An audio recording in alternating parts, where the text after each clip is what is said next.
नमस्कार मंडळी. काय चाललंय?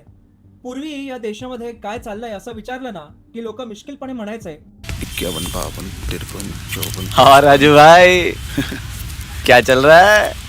फॉक चल रहा है। पण आजकाल एकच उत्तर मिळतंय, भाऊ सध्या फक्त पेपर फुटी आणि सीबीआय चाललंय. एक जुनी म्हण आठवते मला, झाकली मूठ 1.25 लाखाची.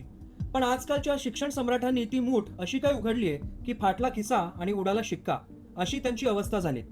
मंडळी, आपण लहानपणापासून एकच गोष्ट ऐकत आलोय, लातूर पॅटर्न. लातूर पॅटर्न म्हणजे काय?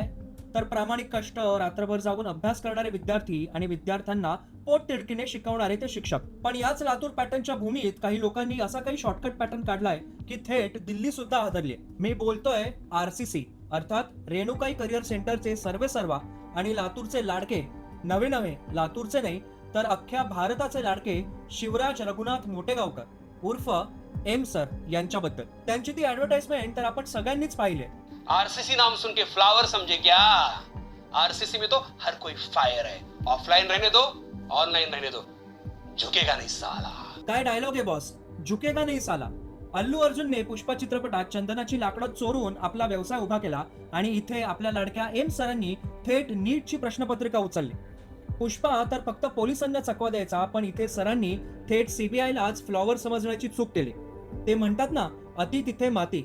सीबीआय समोर शहाणपण दाखवता दाखवता आपलं पाऊल कुठे चुकतंय हे आपल्या मोटेगावकर सरांना कळलंच नाही. पण मंडळी, या कथेला एक ह्युमन अँगल सुद्धा आहे. स्टोरी थोडीशी ड्रामॅटिक आहे, फिल्मी स्टाईलची आहे, पण ऐकायला मजा येईल. सरांचा जन्म 1980 सालचा. रेणापूर तालुक्यातील एक छोटंसं गाव. आई वडील शेतकरी, घरची परिस्थिती बेताची. म्हणजे घरची परिस्थिती गरिबीची आणि खाण्याची भ्रांत रोजची. असंच काहीसं मोटेगावकर सरांचं बालपण होतं. मोटेगावकर सर लातूरला आले, बहिणीकडे राहिले. शिक्षण घेता घेता सायकलवरती गल्लोगल्ली फिरून केमिस्ट्रीचे ट्युशन्स घेतले.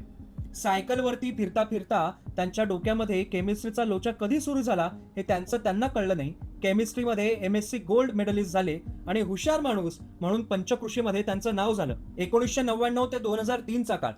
एका भाड्याच्या खोलीत फक्त 10 विद्यार्थ्यांना घेऊन रेणुकाई केमिस्ट्री क्लासेस सुरू झाले. स्वतः नोट्स काढायचे, स्वतः शिकवायचे. पोरं पास व्हायला लागली, नाव कमवलं. इथपर्यंत सगळं 3 इडियट्स मधल्या त्या रँचो सारखं झालं होतं. म्हणजे ते म्हणतात ना, किसी महापुरुष ने कहा है कि कामयाब होने के लिए नहीं, काबिल होने के लिए पढ़ो. सक्सेस के पीछे मत भागो, एक्सेलेंस का पीछा करो. सक्सेस झक मार के तुम्हारे पीछे आएगी. पण म्हणतात ना, पैसा आला की बुद्धी फिरते.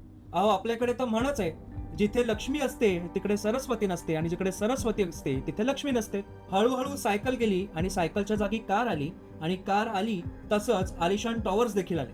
रेणुकाई केमिस्ट्री क्लासेस ते रेणुकाई करिअर सेंटर झालं. आणि शाखा कुठे कुठे होत्या?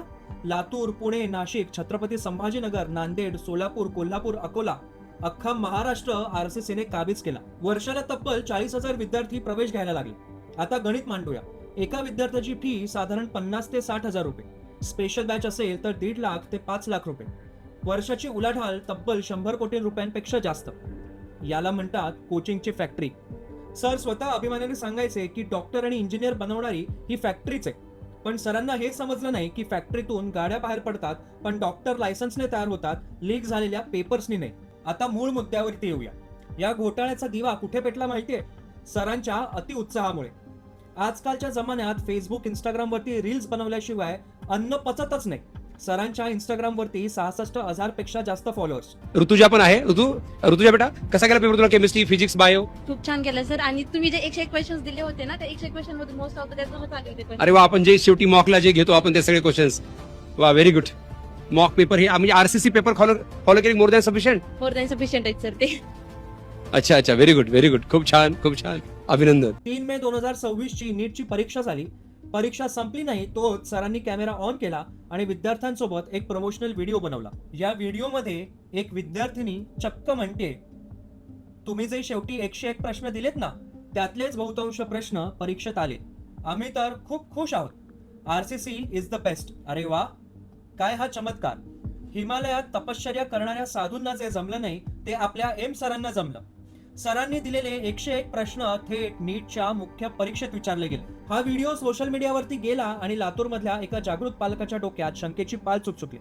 पालकांनी विचार केला की आमचा पोरगा दिवस रात्र लायब्ररीमध्ये रक्ताचं पाणी करतोय, पण या एम सरांना आधीच माहिती होतं की कुठले प्रश्न परीक्षेत येणार आहेत. हे 101 प्रश्न 101% परीक्षेत विचारलेच जातील हे जर सरांना माहिती असेल तर एकतर सर अंतर्यामी हवेत किंवा नॅशनल टेस्टिंग एजन्सीचे चेअरमन हवेत किंवा सरांच्या स्वप्नात कोणीतरी देवाने येऊन त्यांना हे 101 प्रश्न दिले असावेत. मग या पालकांनी थेट लातूरच्या जिल्हा पोलीस अधीक्षकांकडे तक्रार नोंदवली. डीवायएसपीच्या नेतृत्वाखाली चौकशी सुरू झाली. उंटावरून शिळ्या हाकणाऱ्या मोटेगावकर सरांची चौकशी जेव्हा केंद्रीय यंत्रणांकडे गेली अर्थात सीबीआयने या सगळ्या प्रकरणाची चौकशी सुरू केली तेव्हा जो केमिकल लोच्या बाहेर आला तो ऐकून तुमचं डोकं सुद्धा चक्रावून जाईल. सीबीआयने जेव्हा हा गेम हातात घेतला तेव्हा पिक्चर पूर्णपणे बदलला. 14 मे रोजी सीबीआयने सरांच्या शिवनगर भागातील ओंकार रेसिडेन्सी या घरावरती आणि आरसीसीच्या ऑफिसवरती थेट छापा टाकला. सीबीआयने सरांचा मोबाईल जप्त केला पण हुशार सर त्यांनी विचार केला पुरावाच नष्ट केला तर पोलीस करणार तरी काय. 3 मेला परीक्षा झाली आणि सरांनी त्यांच्या मोबाईल आणि कॉम्प्युटरवरची सर्व प्रश्नपत्रिका आणि सगळा डेटा आणि व्हॉट्सअप चॅट्स फोटो सकट सगळं डिलीट करून टाकलं. सीबीआयला आता सुरुवातीला मोबाईलमध्ये काहीच सापडलं नव्हतं आणि सर मनातल्या मनात फक्त हसत होते. पण थांबा, चोराच्या पाऊलखुणा या जमिनीवरती उमटतात आणि डिजिटल चोरांच्या पाऊलखुणा या फॉरेन्सिक लॅबमध्ये सापडतात. सीबीआयने तो मोबाईल पाठवला थेट फॉरेन्सिक एक्सपर्ट्सकडे. तिथल्या IT एक्सपर्ट्सनी असा काही मंत्र वापरला की सरांनी डिलीट केलेला सगळा डेटा रिकव्हर झाला आणि त्यात काय सापडलं तर 3 मे रोजी होणाऱ्या परीक्षेचा पेपर चक्क 23 एप्रिललाच सरांच्या हातामध्ये मोबाईलवरती होता. म्हणजे परीक्षेच्या तब्बल 10 दिवस आधीच ही पेपर फुटी झाली होती. फक्त मोबाईलच नाही तर सीबीआयला सरांच्या ऑफिसमधून केमिस्ट्रीचा असा काही क्वेश्चन बँक सापडला ज्यामध्ये नीट परीक्षेला आलेले प्रश्न हे तंतोतंत जुळत होते. सीबीआयने सरांना आपल्या पुण्याच्या ऑफिसमध्ये चौकशीसाठी बोलावलं. एम सरांना वाटलं की ही अगदी रुटीन एन्क्वायरी असेल आणि काही तासातच आपल्याला सोडून देतील म्हणून एकदम रुबाबात एम सर हे सीबीआयच्या ऑफिसमध्ये गेले. पण सीबीआयने टेबलवरती सरांच्या समोर सरांच्या खांद्यावरती हात ठेवून फॉरेन्सिक एक्सपर्टचा रिपोर्ट ठेवला. एम सर तो रिपोर्ट बघून एकदम गोंधळून गेले. त्यांना वाटलंच नव्हतं की सीबीआय असा काही गेम आपल्यावरती टाकेल. आणि मग सीबीआयच्या अधिकाऱ्यांनी सरांना ते 4 शब्द प्रेमाचे म्हटले. M sir, you are under arrest. तुम्ही आता नीट पेपर फुटी प्रकरणात 10वे आरोपी आहात आणि दिल्लीच्या न्यायालयाने त्यांना तब्बल 9 दिवसांची सीबीआय कोठडी सुनावली. आता तुम्ही म्हणाल अहो पण या सरांकडे पेपर आला तरी कुठून. मंडळी, हा काय साधा सुद्धा खेळ नाहीये, हा एक ऑर्गनाइज्ड क्राईम आहे. सीबीआयच्या रिमांड रिपोर्टमध्ये स्पष्ट लिहिलंय मोटेगावकर हा आंतरराज्यीय पेपर फुटी टोळीचा एक मोठा सदस्य आहे. चला या कथेच्या पात्रांचा जरा परिचय करून देतो. हे आहेत PV कुलकर्णी. हे लातूरचे निवृत्त प्राध्यापक, सरांचे जुने मित्र, केमिस्ट्रीचे तज्ज्ञ. सरांनी यांची सेटिंग थेट NTA अर्थात नॅशनल टेस्टिंग एजन्सीच्या प्रश्नपत्रिका तयार करणाऱ्या पॅनलची लावली. दुसरे आहेत मनीषा मांढरे, पुण्याच्या मॉडर्न कॉलेजमधील बायोलॉजीच्या प्राध्यापिका. या पण त्याच NTA पॅनलवरती सेट होत्या. म्हणजे विचार करा, आपल्या माणसाला थेट प्रश्नपत्रिकेच्या स्वयंपाकघरातच बसवून दिल्यासारखं हे झालं. तिसरं पात्र आहे मनीषा वाघमारे. या आहेत पुण्याच्या एक ब्युटी पार्लर चालवणाऱ्या महिला. आता विचार करा, ब्युटी पार्लरचा आणि नीट परीक्षेचा संबंध तरी काय. पण या घोटाळ्यात सगळं चालतं. ते म्हणतात ना, प्रेमात आणि युद्धात सगळं काही माफ असतं, तसंच प्रेमात आणि नीटच्या परीक्षेमध्ये सगळं काही माफ होतं. या महिलेच्या माध्यमातनं हा पेपर पुढे सरकवला जायचा. धनंजय लोखंडे आणि शुभम खैरनार यांच्याकडे तो पेपर गेला. यश यादव जो गुरुग्राम मध्ये राहतो त्याने हा पेपर ऑनलाईन विकला. बिनवाले बंधू हे जे राजस्थानच्या सीकर मधले होते त्यांच्यापर्यंत हे सगळं जाळं पोचवलं होतं आणि ते या व्हॉट्सॲप आणि टेलिग्रामच्या माध्यमातून हा सगळा पेपर सगळीकडे अगदी व्यवस्थितरित्या पोचवायचं काम करायचंय. म्हणजे विचार करा, लातूरहून सुटलेली ही गाडी पुणे नाशिक करत करत हरियाणा मार्गे थेट राजस्थान पर्यंत जाऊन धडकली. हा पेपर 10 लाख रुपयांपासून ते 25 लाख रुपयांपर्यंत विकला गेला. काही श्रीमंत बापांच्या लेकींसाठी 5-5 लाख रुपयांना खास गुप्त सेशन सुद्धा घेतले गेले, जिथे परीक्षेत येणारे प्रश्न वहीत लिहून पाठ करून घेतले गेले. मंडळी, हा फक्त एका अप्रामाणिक शिक्षकाच्या अटकेचा किंवा एक कोचिंग क्लास बंद होण्याचा विषय नाहीये, लाखो विद्यार्थ्यांच्या भविष्याचा विषय. कारण या संपूर्ण टोळीने लाखो विद्यार्थ्यांच्या स्वप्नांशी खेळ खेळलाय. मी तर म्हणेन लाखो विद्यार्थ्यांच्या स्वप्नांचा खून केलाय. ज्या लातूर पॅटर्नला शिक्षकांनी आपल्या मेहनतीने वरती आणलं होतं, जिथे विद्यार्थ्यांनी गरिबीवरती मात करून यशाची शिखरे पादाक्रांत केली होती, त्या पवित्र लातूर पॅटर्नचा या शिक्षण सम्राटांनी बाजार मांडलाय. विचार करा, ज्या विद्यार्थ्यांनी वर्षाचे 365 दिवस दिवसाचे 16 तास अभ्यास केला त्यांच्या पदरात काय पडलं? मनस्ताप. आणि जे पैशाच्या जोरावरती पेपर विकत घेतात ते उद्या कसले डॉक्टर होणार आहेत? ते भविष्यात रुग्णांवरती उपचार करणार की स्वतःच्या पैशांची खळगी भागवणार? शिवराज मोटेगावकर आता 9 दिवस सीबीआयच्या कोठडीत आहेत. सीबीआय अजून बरेच धागेदोरे शोधण्याचं काम करणार आहे, पण आपल्याला एक समाज म्हणून आता जागा व्हावं लागेल.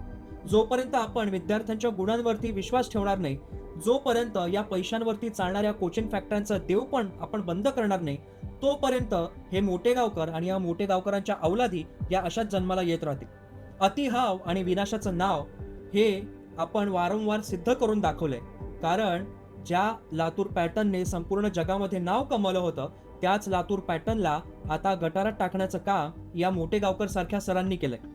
पुढच्या वेळी जेव्हा कोणी म्हणेल ना झुकेगा नाही साला, त्यांना सांगा भाऊ, सीबीआय आली की भले भले वागतात आणि कायद्याच्या समोर नीट झुकतात.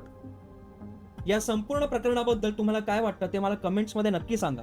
हा व्हिडिओ जर आवडला असेल तर व्हिडिओला लाईक करा, शेअर करा आणि चॅनलला सबस्क्राईब नक्की करा. पुन्हा भेटू एका नवीन व्हिडिओमध्ये एका नवीन विषयासह. तोपर्यंत जय श्रीराम.